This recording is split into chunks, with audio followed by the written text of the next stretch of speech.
What's up mga tutubi? Welcome back to my channel. It has been a while since I have uploaded, my friends. I have been thinking about this for a few weeks already, and I guess I am ready to tell you my story. I have also decided to make this in English so that my foreigner subscribers out there could easily understand my vlog. I made this script also to deliver well what really happened all throughout the journey.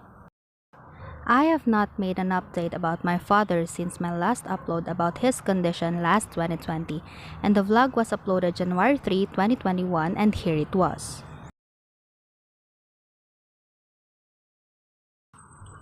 I also have a pending vlog which was our family tour last May 2022, but I guess I have to upload this first before I forget the details.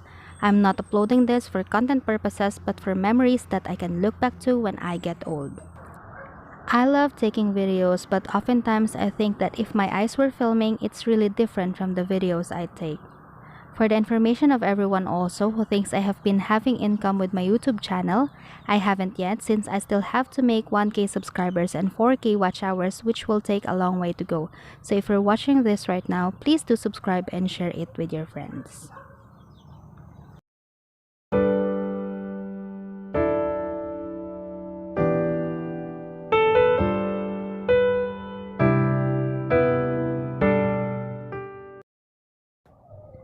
So a little background, Papa was diagnosed with colorectal cancer stage 3B last November 2020, and the year 2021 he went 28 days straight radiation and 8 cycles of chemotherapy after completing radiation. December 2021 he had been admitted for a follow-up checkup. He has to be admitted because there will be inpatient related activities. Fast forward, his colostomy bag was temporary as his surgeon had decided way back in 2020 since he was our breadwinner, and it was scheduled to be closed June 2022 and that he will be able to poop the same way we do. Mama and Papa have been doing the things the doctor dictated and did follow-up checkups. March 2022, he had CT scan at let's call it Hospital A. Results were out and they had follow-up checkups. End of June, he was hospitalized due to stomach pain at Hospital B. Then they stayed there for 45 days. And Papa was okay after that. I have visited only once because I was in charge of the house. July 7, where it all started. July 6, before going to sleep, Mama looks at Papa as he seems to be pale. At 4 a.m. of July 7, we were all asleep and we heard a bang from the CR. Papa was there and we were all startled. Mama panicked since while she was reaching out to him, his eyes were dilated and his so stiff. It was a hard time reaching out, even our CR was small because he was slanting onto the doorknob and it was hard to open. Luckily, a little advantage about that is the doorknob is old and cannot be locked, so a push is all we need versus Papa's weight with the chair slanting. And all of a sudden, we had him out the CR and we tried to bring him back by calling out his name and trying to make him conscious. After more than 5 minutes, he woke up and asked us what happened. Brought him to the hospital and plenty of things happened after that. I'ma go bullet form and after that I'll show you pictures of some tests that had happened. I went on an emergency leave and called my supervisors. We waited at the emergency room, had decisions of transferring to Hospital C, which is 4 hours away. Me and Budoy looked for an ambulance and had to go through around the city for its availability, but they won't cater for some reasons. The hospital's ambulance is not capable for a long drive since it was still under maintenance for enhancement.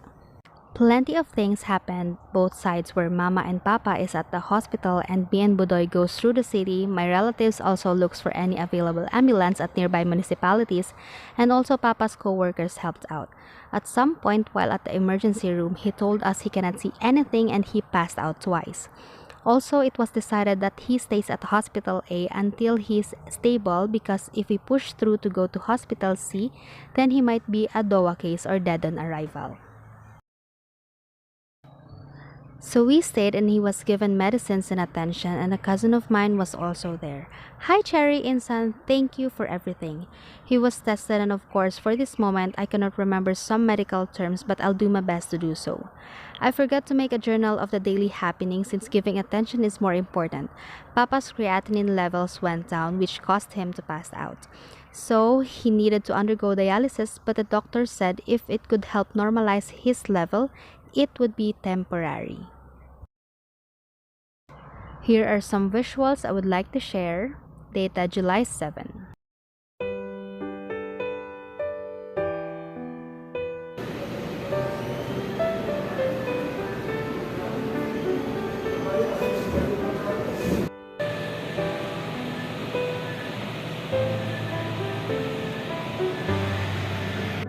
July 8, he was scheduled for an operation. The tubes apparatuses will be inserted into his neck as he will be undergoing dialysis. I don't know the exact term, but I could describe it that way.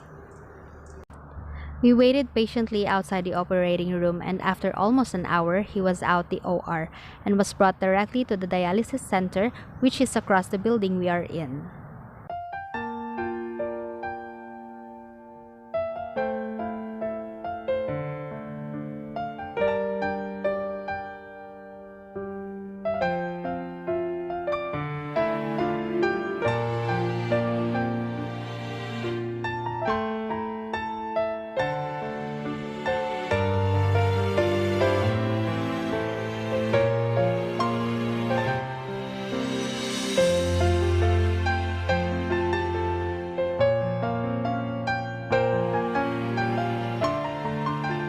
July 9, he was at the dialysis center until 2 a.m. He was brought back to the room and he got in at 3 a.m. Mama has no rest and I had a little sip, but we all keep the faith.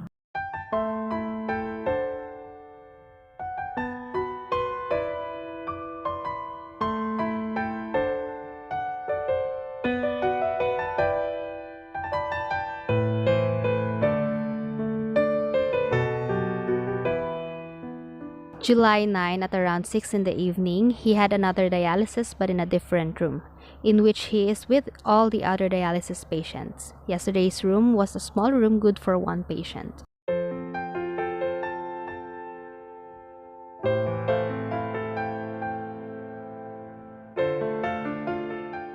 July 10, a virtual mass we attended, which Papa usually does since the pandemic, and I also took a picture of his neck for him to see. And he has no dialysis session for the day because the doctors went to see results if Papa's body responds to the procedure.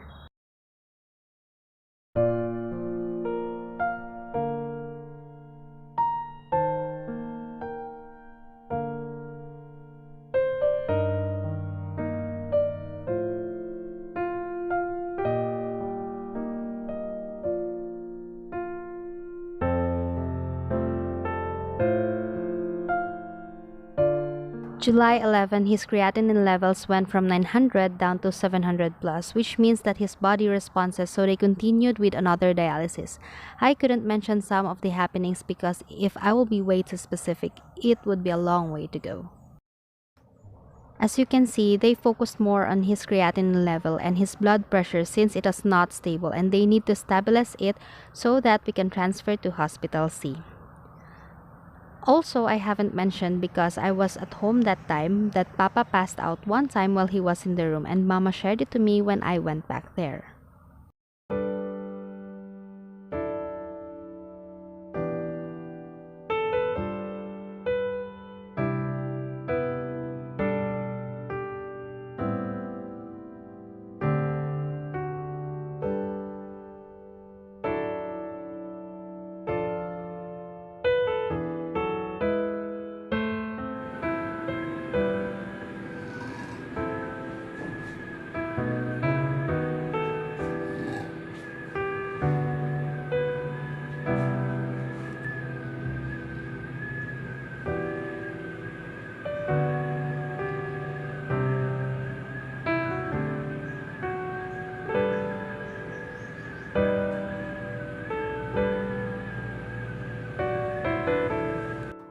July 12 to 13, I don't have any pictures today because we were having a hard time paying the final bill, so me and Budoy went on for assistance from the provincial government of our city.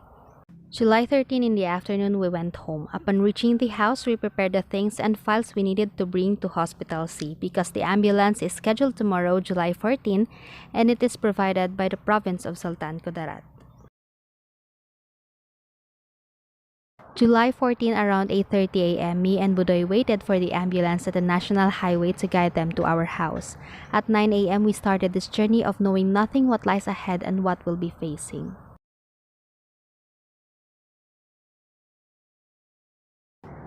We left Troy, Chai, and Lolo at home. Budoy went with us. At the crossing of Diversion Road going to Davao, me and Budoy got off the ambulance and left their mama and papa. We transferred to my aunt's car and uncle was the driver, mama's brother. Mama and Papa first reached Davao and it was a situation no words can explain. I guess even the camera wouldn't take a shot with that situation. We were emotional and all and had asked ourselves why we went there and why is it like this. We kept contacting Papa's doctors and asked for their help because if we will do nothing, we will go home with tears falling. Oh, here, photos for you to see. I had to take this for remembrance of what we had to go through since we were in a charity hospital.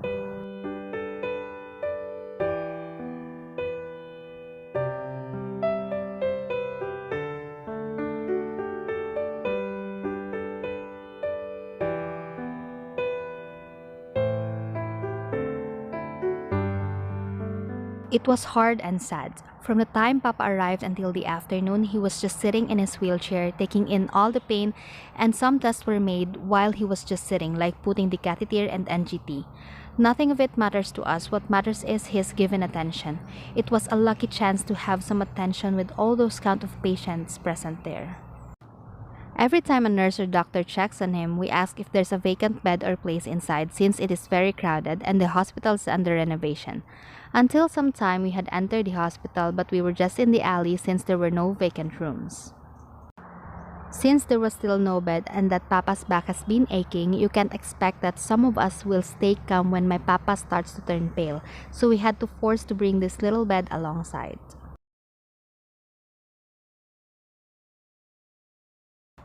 That is called Alley D, a hallway near the building section and a cross-section road so most likely patients transport, dead or alive, passes there. Also, Mama has to bear sleeping on a stool chair which the hospital provides but only a piece. You can have two just to be comfortable and they spent a night there. Imagine that? It was really hard. July 15 early in the morning at around 3 to 4 a.m. when having someone to check on him, he tries to ask if he could be transferred to even just a bed just for him to relax. They continue to decline because they said Papa must not be with other patients because he is a cancer patient and that he needs to wait for the private rooms to be available. Yes, we did had a reservation but he was queued at number 35 and even number 1 hasn't yet been served. Until this one nurse, where he saw Papa suffer and was so kind to find us a bed and room. He didn't think twice as well as us, even he was transferred in a room with 6 patients or more. The most important thing is the ventilation and the bed, and the room also has its own comfort room. Papa had teary eyes and thanked the nurse. Now he was in this emergency room and he had a good sleep.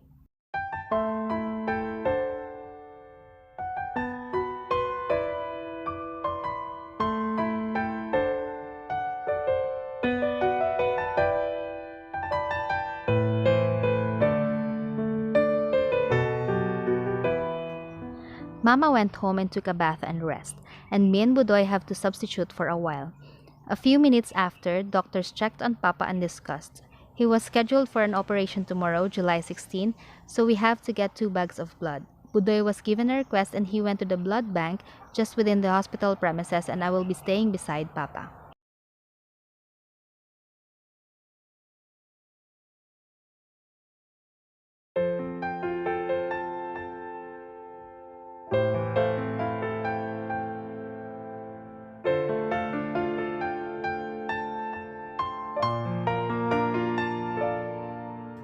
Yesterday, I talked with Papa and told him that his ultimate goal is to get out of the operating room wide awake.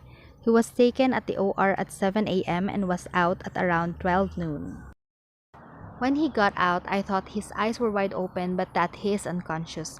But when I talked to him, he was purely wide awake and alright. He was brought to a room at the 2nd floor. Let's call it burn unit, where some newly operated patients are also there.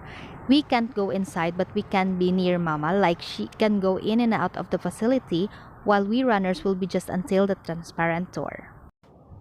Me, Budoy, and my aunt had lunch and took rest, but we had received a complaint message from Papa that he can't rest well because it was so hot in there and that the speaker for announcements or calling out of names at the emergency room can be heard there, so loud like it was just beside them. It was a wardroom and the hospital was under renovation. The electric fan cannot provide such ventilation needed to make Papa and the others comfortable. After a while, when we were reaching to Mama the goods we bought for her, the doctors were also at the hallway and at the same time was going to talk to Mama. He showed us photos that were like bean pops around Papa's intestine and it was whitish yellowish in color. As far as I can remember, he mentioned about palliative chemotherapy and that we inserted our concern regarding the room transfer. They thought we still ought to be transferred at the pay ward room and they insisted that it was full, yet we insisted not to have that reservation anymore and that we just wanted to be transferred at a room with good ventilation and quiet environment. Then and there, he was transferred to Southwest rooms where they were at room 8, also with other patients, but ventilation is good and he had a good rest. Here is my mom peeking at the door. I guess she was just a meter and a half away, but we could not touch each other and that we couldn't enter the hallway. Unlike at the burn unit, she could be at the door and receive things. At Southwest, nurses or in-charge personnel were the ones that are going to get the things and they have schedules for bringing of foods and necessities. But with medicines, anytime you can hand it out. You have to ring the bell because the nurse station was at the middle of the Southwest hallway.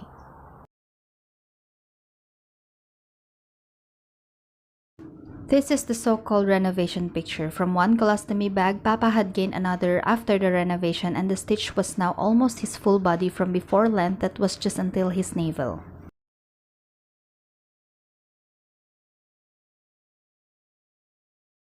The next visuals are compiled from July 18 till August 5.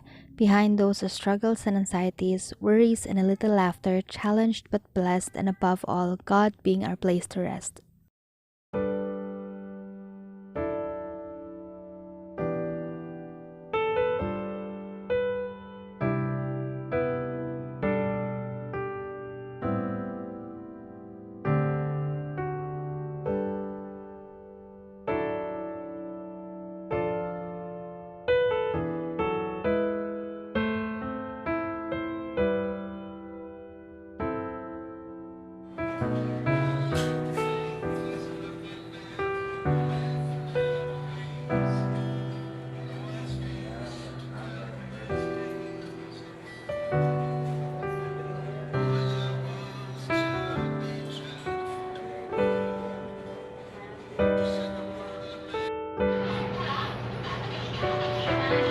Sorry. Berpanik, sorry.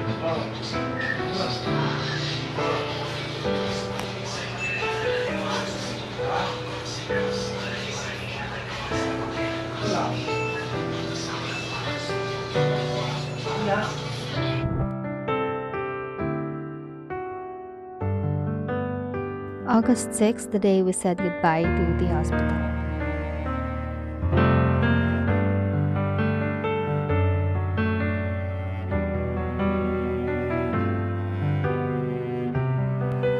Hello hari kami sa balay ng Adila.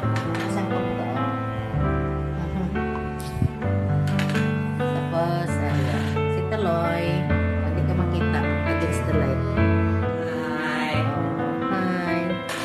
Musta ka daga? Salamat ka sa tanan-tanan. Toby, tulog. Daming tao.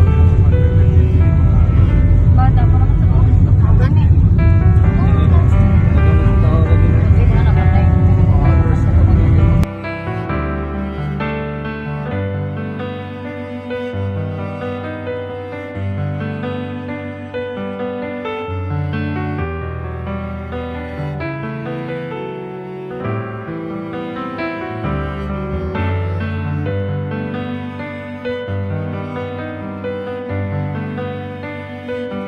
We stayed at Davao because Papa still has a schedule of stapler removal by Tuesday, August 9, 2022.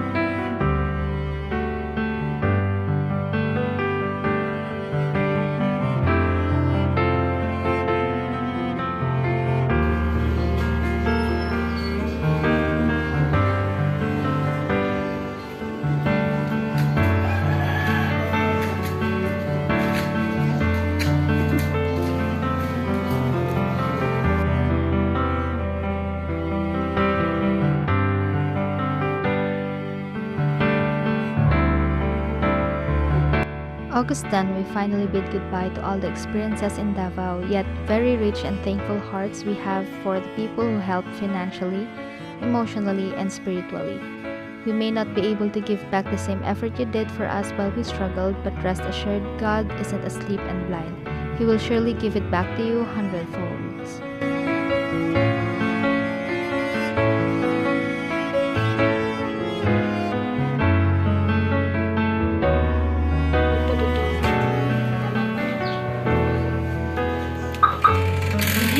August 11, Papa and Mama reached Marbel. They stayed a night at Jensen to have some more good rest because at home it is kinda noisy and messy, so we still have to arrange it all.